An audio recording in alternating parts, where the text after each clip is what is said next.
অন্যান্য জেলার পাশাপাশি আমরা যদি পূর্ব মেদিনীপুরের দিকে নজর রাখি, সেখানে দীঘা পর্যটক শহর এবং সেই দীঘাতে কিন্তু রঙের উৎসবে মেতে উঠেছেন পর্যটকেরা। রঙে রঙে রাঙিয়ে তুলতে সেখানেও কিন্তু হোলি, এই যে আজকের এই দিন, সেই দিনটাকে পালন করা হচ্ছে এবং পর্যটকদের কিন্তু জমজমাট ভিড় দীঘায় এবং প্রায় লক্ষাধিক পর্যটক কিন্তু দীঘাতে গিয়েছেন এবং রং খেলার সঙ্গে সঙ্গে সমুদ্র স্নান মিলেমিশে আনন্দ উপভোগ করবেন, এমনটাই কিন্তু পর্যটকরা দাবি করছেন। এ বিষয় নিয়ে আমাদের সঙ্গে রয়েছে, আমরা কথা বলব আমাদের প্রতিনিধি চন্দন। চন্দন, দেখো, যেমন আজ বসন্ত উৎসব এবং সেই বসন্ত উৎসবের পাশাপাশি সমুদ্র সৈকত দীঘা, সেখানে কিন্তু পর্যটকদের ভিড় এবং আজকের এই দিনটাকে কেন্দ্র করে কিন্তু সেখানে তারা রং খেলার পাশাপাশি সমুদ্র স্নান এবং বিভিন্নভাবে কিন্তু তারা আজকের দিনটা সেলিব্রেট করছে। এই বিষয়ে তুমি ঠিক কী চিত্র উঠে আসছে তোমার ক্যামেরা এবং সাধারণ মানুষ, সেখানকার যে পর্যটক, তারা কি জানাচ্ছে একটু জানো আমাদের।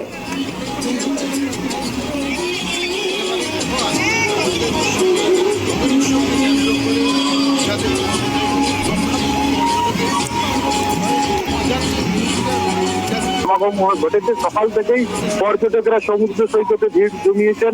তাদের আজকে সারাদিনের পরিকল্পনা রং খেলা, পাশাপাশি সমুদ্র স্নান ও সারাদিনের একটা ব্যস্ততা। এই 3 দিনের ছুটিতে প্রচুর পর্যটক ইতিমধ্যেই এই দোল উৎসবে সামিল হয়েছেন দীঘা সৈকতে। আমার ক্যামেরা পার্সনকে বলবো সরাসরি সেই চিত্র তুলে ধরতে। এই মুহূর্তে আমরা ওই দীঘার যে ভূ ঘাট রয়েছে, সেখানে প্রচুর পর্যটকের সমাগম ঘটেছে। সকাল থেকে বাড়তি নজরদারি চালানো হচ্ছে পুলিশ প্রশাসনের তরফ থেকে, যেহেতু প্রচুর পর্যটক রয়েছে, যাতে কোনো পর্যটকদের সমস্যা না হয় সেই জন্য বাড়তি নিরাপত্তা বলয়ে মুড়ে ফেলা হয়েছে। কড়া নিরাপত্তা বলয় দীঘার স্নানঘাটগুলিতে বাড়তি নজরদারি চালানো হচ্ছে পুলিশ প্রশাসনের পক্ষ থেকে। ওয়াচ টাওয়ারগুলি থেকে চলছে নজরদারি, সেই সঙ্গে সাদা পোশাকেও বেশ কিছু পুলিশ মোতায়েন রয়েছে, যাতে এই রঙের উৎসবকে কেন্দ্র করে প্রত্যেকে এসছেন। আমরা বেলেঘাটা কালপুর, কেমন লাগছে আজকে দীঘা, কেমন দেখছেন? খুব এনজয় করছি আর খুব অনুভব করছি যে আজকে দোল আমাদের তারা রয়েছে সঙ্গে, আমার বন্ধুরা পাপড় আর রূপন এবং পরে পরিকল্পনা রয়েছে আজকে রঙের উৎসবে। রঙের উৎসবে সবাইকে রাঙিয়ে তুলি, সবাই ভালো থাকুক আর এই কামনা করি সবাই ভারতবর্ষ সব সুখী থাকুক, এটাই আমার চাই। সারাদিন কি কি পরিকল্পনা রয়েছে রঙের উৎসবে? খুব ভালো, খুব সমুদ্র স্নান হয়েছে না? হয়নি, দেখো তোমাকে দেখাচ্ছি পর্যটকদের কতটা উৎসাহিত পর্যটকরা এই মুহূর্তে রঙের খেলায় মেতেছেন। রং খেলছেন, পাশাপাশি সমুদ্র স্থানেও তারা আজকে যেরকম মেতে আছেন, সেই সঙ্গে তাদের পরিকল্পনা রয়েছে। সমুদ্র স্নান নয়, পাশাপাশি পর্যটক কেন্দ্রগুলো রয়েছে, সেগুলোতে ঘোরা সারাদিন একটু বলা যেতে পারে সৈকত রঙের উৎসবে একেবারে।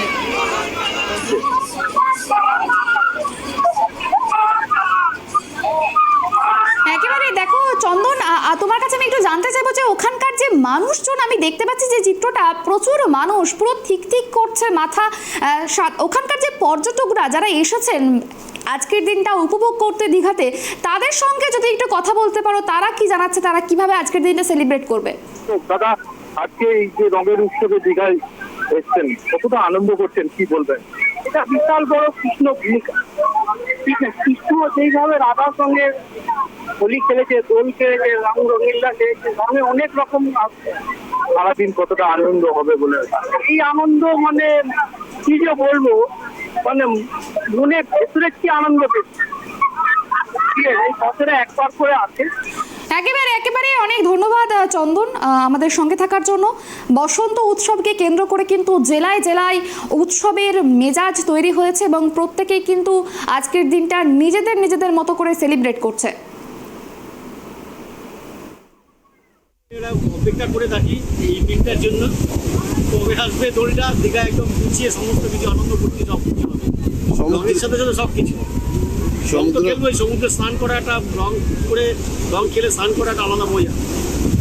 পাশাপাশি আজকে সারাদিনের পরিকল্পনা কি রয়েছে? সারাদিনের পরিকল্পনায় স্নান টান করবো, খাওয়া দাওয়া করবো পরিবারের সাথে, তারপরে একটুখানি নিউ দীঘা উদয়পুরে নিয়ে যাবো, এই পরিকল্পনা। আপনার নাম? হ্যাঁ, আপনার নামটা? শ্যামল রায়। প্রচুর টুরিস্ট হয়েছে, হোটেল পাওয়া যাচ্ছে না দীঘায়, এমন টুরিস্ট হয়েছে দীঘায় হোটেল পাওয়া যাচ্ছে না। প্রচুর টুরিস্ট আছে দীঘায়, কিন্তু হোলি পূর্ণিমা প্রতি বছর টুরিস্ট হয় দীঘাতে, হোলি পূর্ণিমাতে হয়, অথবা টুরিস্ট হোটেল পাওয়া যাবে না, টুরিস্ট ব্যাক করে চলে যাচ্ছে কিছু টুরিস্ট। আর অত হোটেলে দীঘা হোটেল ভালো অথবা অত রেটটা বেশি হচ্ছে কোনো টুরিস্টের থাকার কারণ না কি না বলবো? না, দুয়ার হয়ে গেছে, খুব দুয়ার হয়ে গেছে, একটু ভাটা পড়ছে, দুয়ার তো হয়ে গেছে, সকাল সকাল দুয়ার হয়ে গেছে, ভাটা পড়ছে।